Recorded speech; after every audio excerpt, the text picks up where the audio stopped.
Hola a todos, Be'ezrat Hashem, hoy día 4 de Nisan continuamos con nuestro shiur de la Hayomit. Hoy día vemos Parashat Tazria y nos vamos a concentrar en la alegría espiritual. En nuestra Parashat de la semana, Parashat Tazria, entre otros temas que toca la Torah, se toca el tema del Metzorah, lo cual es una persona que recibe una enfermedad espiritual llamada Tzarat y que le llega solamente a ciertas personas producto de ciertos tipos de conducta no correctas que tuvieron. Y se revela a través de unas manchas sobre la piel, parecida a una enfermedad que hoy día conocemos como la lepra, solo que la Tzarat tiene características y también comportamiento distinto a lo que es la lepra. La Torah nos dice, en nuestra parashá, Adam kiye beor besaro seet, o sapachat o baheret vaya beor besaro leneg atzarat. Una persona la cual tenga sobre su piel, la piel de su carne, seet o sapachat o baheret, habiendo sobre su piel una mancha de tzarat, que son tipos de manchas, veuva el Aarón a Cohen o el Ahad mi banav Kohanim, y vino donde Aarón a Cohen o donde uno de sus hijos Kohanim. Y luego, al llegar donde el Cohen, la Torah nos cuenta sobre el proceso de análisis al cual debe someterse esta persona para que el Cohen determine si definitivamente, si acaso esto es una enfermedad de Tzarat, poniendo a la persona en estado de impureza, un estado de Metzorah, o no, dado que hay casos en los cuales el Cohen veía que la mancha comenzaba a cambiar a un tono que no es impuro y purificaba a la persona, significando que no se trata de una enfermedad espiritual de Tzarat, y en esos casos no, efectivamente tenía que impurificar a la persona, pero era el Cohen o uno de los hijos de Aarón a Cohen que hacían esto. Todo el proceso al que debe someterse una persona que recibe la enfermedad de Tzarat es algo muy duro. Una vez que el Cohen determina que la persona tiene enfermedad de Tzarat, trae el Rambam que esa persona tiene una mitzvah, la Torah, de insinuar a cualquier persona que pase cerca suyo que él está impuro. Y adicionalmente a esto, debe el Metzorah rasgar su ropa, soltarse el cabello y ser enviado fuera del campamento donde tiene prohibido que lo saluden, y él prohibió saludar a las personas y mantenerse ahí durante 7 días, literalmente teniendo que vivir una semana de duelo como una persona a la cual le falleció un ser querido. Y finalmente el Metzorah debe ser sometido a un proceso de pureza donde se sumerge en la mikve y luego trae 2 ofrendas de expiación que son 2 pájaros. Toda persona a la cual escucha sobre el proceso que tiene que pasar la persona que fue afectada con la enfermedad espiritual de Tzarat, este Metzorah, inevitablemente se pregunta sobre cómo puede ser que una persona tenga que pasar un proceso tan denigrante de ser apartado del campamento durante 7 días y tener que hacerle saber al resto que se va acercando hacia él que él está impuro. Nuestra Torah es una Torah de bondad, una Torah perfecta. Por ende, ¿cómo puede ser que se haya puesto absolutamente de lado el honor de la persona y la haya obligado a someterse a esta persona a un proceso tan denigrante, tan solo por haber recibido este tipo de enfermedad espiritual que se llama Tzarat? Para poder entender esto, Rabotai, debemos primero entender el motivo por el cual el Creador, bendito sea, decidió que se le envíe este tipo de enfermedad espiritual a una persona específica. La Gemara en Maseret Erechim en Daf Tet Zayin Amud Bet, en página 16, trae que el motivo principal por el cual la persona recibe esta enfermedad espiritual de Tzarat sobre su piel es por el pecado de la Lashon Hara, de la blasfemia, es decir, por el hecho de que esta persona habló mal de otra persona, independiente de si es que lo que dijo es algo que es verdad. Igual así, por el hecho de que esta persona blasfemó y habló cosas denigrantes de su prójimo, resulta que del cielo le envían esta enfermedad llamada Tzarat, que es una enfermedad espiritual. Y trae el Gemara ahí que Hu evdil ben ish le ishto, ben ish le re'eu, lefichach amra Torah badad yeshev. Esta persona con su blasfemia causó una distancia entre un hombre y su mujer, o entre un hombre y su prójimo. Por eso será distanciada esta persona y será puesta fuera del campamento, dijo la Torah. El Sefer HaChinuch trae que de la misma forma que el pecado de la Lashon Hara, de blasfemiar, la blasfemia, aleja a la persona de todo lo bueno, asimismo la Torah lo alejó de su entorno, lo cual no es algo bueno. Cuando la Torah nos cuenta sobre este fenómeno que desea una persona que habla algo denigrante sobre otro y el proceso al cual es sometido producto de esto, Debemos entender que la Torá no viene a hablarnos acá solamente de un castigo, sino que viene a hablarnos de un trasfondo que se esconde tras esta actitud que tuvo la persona y sobre cuál es el proceso al cual se debe someter a aquella persona, justamente para poder tratar de raíz lo que conllevó a recibir tzarat y así no volver a caer en eso. Para poder entender esto un poco mejor y la profundidad que hay detrás de esta enfermedad llamada tzarat, me gustaría remontarnos a una historia que aparece en el libro de Melahim sobre la época de Hizkiyahu Amelech. En aquella época, Sanjerib, el rey de Asiria, comenzó a conquistar distintos pueblos que se estaban rebelando en contra de su reinado, podríamos decirlo. Entre los pueblos que tenía planeado conquistar Sanjerib se encontraba la ciudad de Jerusalén, donde reinaba en aquel tiempo Melech Hizkiyahu.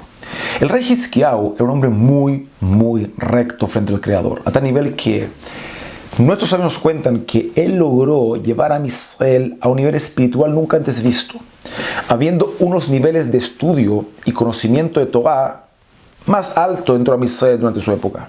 Es más, nuestros sabios nos cuentan que el rey Hizkiyahu podría haber sido el Mashiach en su época, y al final no lo fue por un suceso que hubo. Sin embargo, Hizkiyahu tenía un solo problema, y ese problema era justamente el secretario que él tenía. Hizkiyahu tenía un secretario muy inteligente llamado Shevna. La Gemara cuenta que Shevna era un Talmid Jajam, un sabio estudioso de la Torah, y tenía incluso un grupo de alumnos a quienes le enseñaba Torah, al igual que el rey Hizkiyahu, quien también enseñaba Torah en su época.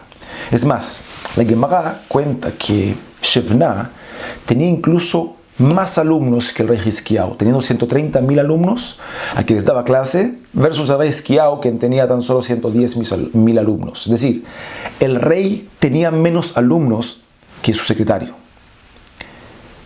Cuando uno escucha esto, uno se pregunta, ¿cómo debería reaccionar un rey cuando ve que su secretario tiene más alumnos que él y le enseña Torah a un grupo más numeroso que el suyo, aparentemente superándolo en fama? Lo más probable es que el rey le diga a su secretario, escucha, la verdad es que esto de que tengas más alumnos que yo y que des clases de Torah a un público más numeroso que el mío, no encuentro que corresponda. Yo soy el rey acá, tú sabes. Por ende, te pido por favor que cambies la forma en que estás actuando y achiques el público al cual enseñas Torah. Sin embargo, Hizkiyahu Amelech no dijo nada. Se quedó en silencio y aceptó con felicidad el hecho de que Shevna, quien era su secretario, entregue clases de Torah frente a un público más grande que el suyo y que tenga más alumnos que él. Actitud la cual claramente es digna de una gran admiración. Cuando Sanjerib llegó a las afueras de los muros de la ciudad de Jerusalén y comenzó el sitio de la ciudad, evitando de que ingrese cualquier tipo de alimento a la ciudad para que así se rindan frente a él, Shevna vio una oportunidad para él acá. Shevna se dijo a sí mismo, esta es mi oportunidad. Yo tengo más alumnos que Hizkiyahu Amelech y seguramente la mayoría del pueblo irá detrás de mí. ¿Cómo puede ser que yo, que soy más querido que el rey Hizkiyahu, igual así él sea el rey de Jerusalén y no lo sea yo? Esta es mi oportunidad para que yo vaya y voy a tomar el cargo ahora de rey de Jerusalén. Mi momento llegado y el tiempo del Melech Hizkiyahu, del rey Hizkiyahu, se ha acabado. Así dijo Shevna. Ahora, ¿qué hizo Shevna? Agarró una flecha, amarró un pergamino en la punta de la flecha y luego la lanzó en dirección hacia donde estaba el campamento de Sanjerib junto con su ejército. Dentro de este pergamino, Shevna escribió lo siguiente: Rey Sanjerib, mi nombre es Shevna y tengo más alumnos que el rey Hizkiyahu. La mayoría del pueblo está conmigo y yo quiero hacer las paces contigo. Como verás, el rey Hizkiyahu está en contra de ti, pero en cambio yo sí quiero que tú seas quien gobierne sobre todos los pueblos. Por ende, cuando termines de hacer tu trabajo y conquistes Jerusalén, no te olvides de mí. Shevna tenía sus propios cálculos. Él estaba seguro que Sanjerib iba a ganar la guerra, gobernar Jerusalén, y luego cuando vuelva a su ciudad en Asiria y tenga que elegir un gobernador local para la ciudad de Jerusalén, se va a acordar de Shebna, que Shebna estaba de su parte, y con seguridad lo que haría sería elegirlo a él, y Hizkiyahu saldría de su cargo de rey. Hizkiyahu Amelech se enteró de todo esto y se puso bastante nervioso. Entendió que Shebna planeaba seriamente una rebelión en contra suyo. Por ende, ¿qué hizo? Lo que hizo fue levantar sus ojos al cielo y rezar con mucha fuerza a Kadosh Baruj Hu para que así lo salve de aquella situación. En ese momento llegó donde Melech Hizkiyahu, el profeta Yeshayahu, y le dijo lo siguiente: Kesher Reshaim eno min haminyan. La conexión que tiene un malvado no es parte de la cuenta. Es decir, el profeta Yeshayahu le dijo, en otras palabras, esa conexión que tú ves que tiene Shebna con las personas que lo rodean, no tienes nada que preocuparte de ello. No es una conexión real y no lo van a elegir a él por sobre ti. Y eso es por el motivo de que él se está comportando de una forma malvada, una actitud malvada, y está planeando una estrategia con el enemigo en contra de ti. Shebna estaba tan seguro de lo que estaba planeando que se dirigió hacia el lugar donde se encontraban las tumbas de los reyes de Am Israel. Todos aquellos reyes que venían de la descendencia del rey David, incluyendo la tumba de David Amelech, del rey David. Shebna aún no era rey, pero frente a sus ojos, él ya sentía un rey. Él ya sentía que tenía el puesto de rey sobre Jerusalén. Y por ende, le correspondería venir a buscar un lugar, una tumba, donde pudiera ser enterrado junto al resto de los reyes de Am Israel eventualmente. Dado que él ya sentía un rey frente a sus ojos. Cuando llegó al lugar de las tumbas, se encontraba esperándolo ahí el profeta Yeshayahu. Y cuando lo vio le dijo a Shebna: Ma leja po, de mi leja po. ¿Qué haces acá? ¿Y qué tipo de conexión tienes con las personas que se encuentran en este lugar? En otras palabras, diciéndole: ¿qué haces acá buscando un cargo y un puesto que no te pertenece, que no te corresponde? ¿Qué haces codiciando e intentando quitarle el puesto a tu rey Hizkiyahu? ¿Por qué no te conformas con lo que tienes? Y la linda posición donde te encuentras, donde eres un gran rabino, que puedes dar clases de Torah e interactuar con 130,000 alumnos. ¿Por qué buscas ponerte sobre la cabeza una corona que no te pertenece a ti? Es mi deber decirte, como enviado al Creador, que todos tus intentos van a fracasar y tú no vas a finalizar tu vida de la forma en que debías hacerlo. Y no solamente eso, sino que incluso lo que ya tenías te lo van a quitar del cielo. Sin embargo, Shebna no se asustó de lo que dijo el profeta y tampoco le hizo caso, continuando su camino. La Gemara Maser Sanedrin cuenta que después de esto sucedió lo siguiente. Shebna continuó con su imaginación y su esperanza de convertirse en el rey, y dentro de su convencimiento decidió que era el momento de hacerle una visita amigable a Sanjerib para así conocerse en persona. Para esto juntó 130 de sus alumnos, quienes lo escoltarían durante la salida de los muros de la ciudad de Jerusalén hasta el campamento de Sanjerib. Y cuenta la Gemara que al momento en que iban saliendo de la ciudad de Jerusalén, donde lógicamente Shebna iba primero liderando el grupo, llegó el ángel Gabriel y cerró los portones de la ciudad, dejando solamente a Shebna afuera de la ciudad y todo el resto, los 130 alumnos, quedaron encerrados dentro de los muros de Jerusalén. Y justo en ese momento, mientras Shebna se encontraba solo parado a las afueras de la ciudad de Jerusalén, fue golpeado con la enfermedad de Tzarat. De repente, los soldados de Sanjerib detectaron que Shebna se encontraba solo a las afueras de la ciudad y lo trajeron frente a Sanjerib.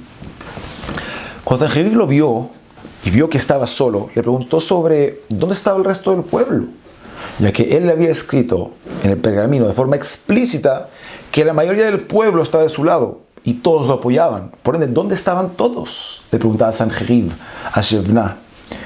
Shebna le contestó a Sanjerib que el resto se habían quedado encerrados dentro de la ciudad.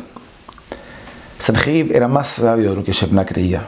Por ende, cuando Sanjerib escuchó esto, le dijo: yo veo que te encuentras infectado con la enfermedad de Metzorah, de Tzarat en el cuerpo. Y también sé perfectamente que en su Torah está escrito que una persona la cual tiene este tipo de enfermedad debe ser expulsado del campamento. Ahora entiendo todo. Tú me mentiste. Me dijiste que todo el pueblo estaba contigo e intentaste utilizarme, dice Sanjerib, cuando en realidad lo único que eras un hombre con tzarat que fue expulsado del campamento. Este error te va a costar la vida. Cuenta la Gemara que Sanjerib agarró a Shebna y lo mató de una forma muy cruel. Y hasta ahí llegó todo el plan que tenía Shebna de tomar el puesto de Hizkiyahu Amelech. Luego, al cabo de unos días, Akadosh Baruj Hu, bendito sea, hizo bajar una tropa de ángeles que mataron 185,000 soldados de Sanjerib, y todo el ejército de Sanjerib se terminó escapando del miedo, declarándose la victoria de Hizkiyahu y todo Jerusalén. Sin embargo, Rabotai, ¿cuál fue el error de Shebna? ¿Qué fue lo que le causó caer tan bajo? A tal punto que comenzó a hablar mal de su rey y tratar de quitarle el puesto. Su problema fue uno, que desgraciadamente le sucede o no sucede a muchas personas. Y es el problema de no saber concentrarse en quién es él y en cuál es su misión sobre este mundo. Mirando hacia el costado y codiciando lo que tiene el otro y la misión del otro, en vez de concentrarse en lo que uno tiene y valorar nuestra propia misión sobre este mundo. La blasfemia, llamada por la Torah Lashon Hara, la mala lengua, posee su raíz justamente en eso. Es decir, cuando una persona habla algo denigrante de otra persona, en realidad debemos entender que ese acto es solamente un signo de algo más profundo que está pasando con aquella persona a la cual está blasfemando en ese momento de su prójimo.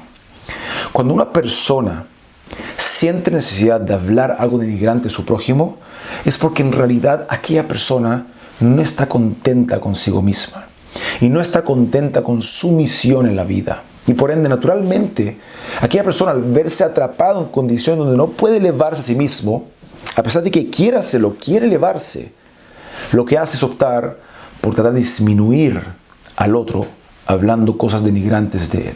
Y es sentir un consuelo que es cojo, que es necio y absolutamente momentáneo para el problema que él tiene, que es un descontento consigo mismo y con su misión en la vida. Eso es lo que le pasó a Shebna, quien a pesar de tener una hermosa vida llena de entrega y de sentido, con un bello cargo, no vio nada mejor que codiciar el puesto y la misión que tenía el rey Hizkiyahu, su propio rey, llevándolo a hablar cosas denigrantes de su rey. Y finalmente, recibiendo tzarat y perdiendo todo lo que tenía en este mundo. Por eso, si nos fijamos bien, la Torah quiso que esa persona que habló mal de alguien y recibió tzarat permanezca a solas fuera del campamento. ¿Por qué?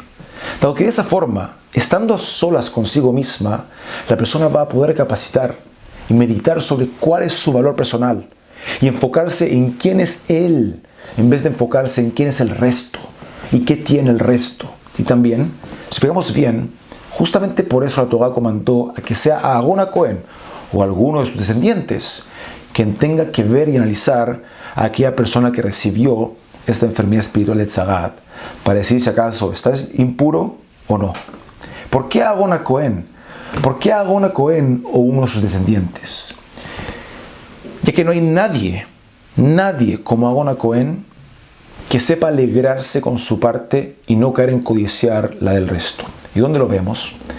Cuando Kadosh Baruj Hu quiso mandar a Moshe Rabenu para que lidere la redención del pueblo, Moshe dijo a Kadosh Baruj Hu que él no quería ser el enviado, dado que su hermano, quien es Aarón, era quien se encontraba actualmente como profeta del pueblo de Israel dentro de Egipto. Y él no quería quitarle el cargo. Sin embargo, el Creador, quien conoce los corazones y sabe qué va a hacer, le dijo a Moshe Rabbeinu lo siguiente: no te preocupes, Moshe, dado que Vereaja besamach belibó, Aarón HaKohen te va a ver y se va a alegrar en su corazón. Es decir, tu hermano Aarón no va a sentir ningún tipo de envidia o ningún tipo de enojo o algo parecido, sino que pura alegría real por ti, ya que él entiende su lugar y está contento con la misión que se le otorgue a él. Aarón HaKohen, o uno de sus descendientes, quienes heredaron esta cualidad de saber concentrarse en la parte llena del vaso, Son ellos quien la Torah quiso que visiten a esta persona que recibió a Metzorat, que recibió la Tzarat, dado que nadie como ellos podría hablar con la persona y hacerla recapacitar de lo innecesario que es hablar mal de otra persona y del beneficio nulo que nos resulta de blasfemar a otras personas, a sabiendas que desear el puesto que tiene el otro en la vida eventualmente nos va a hacer a nosotros terminar hablando cosas denigrantes de aquella persona. Aarón Cohen o uno de los descendientes es quien puede venir de una persona y decirle: hermano mío, ¿qué pasa? ¿Por qué no estás conforme con tu vida y conforme con tu rol sobre este mundo? Date cuenta de quién eres tú. Explota ese potencial. No hay nada que mirar hacia el lado. Todos somos distintos y con misiones distintas. Y cada uno es responsable de avanzar lo más que puede, pero en su camino. Y de esta forma, la persona al recapacitar esto, inmediatamente entiende que la blasfemia que hizo sobre el prójimo fue algo por las puras, sin ningún tipo de beneficio real. Y de ahí en adelante, no se tropieza nuevamente con la piedra de blasfemar del otro. Es decir, vemos de acá que la Torah quiso solamente una cosa a través de la enfermedad espiritual llamada Tzarat o el Metzorah. Y es justamente devolverle a la persona que se tropezó en blasfemar del prójimo su alegría espiritual. Ya que la persona que está alegre espiritualmente no cae en hablar cosas malas del resto. Y a eso debemos aspirar. Bezrat Hashem. Shabbat Shalom Vorach.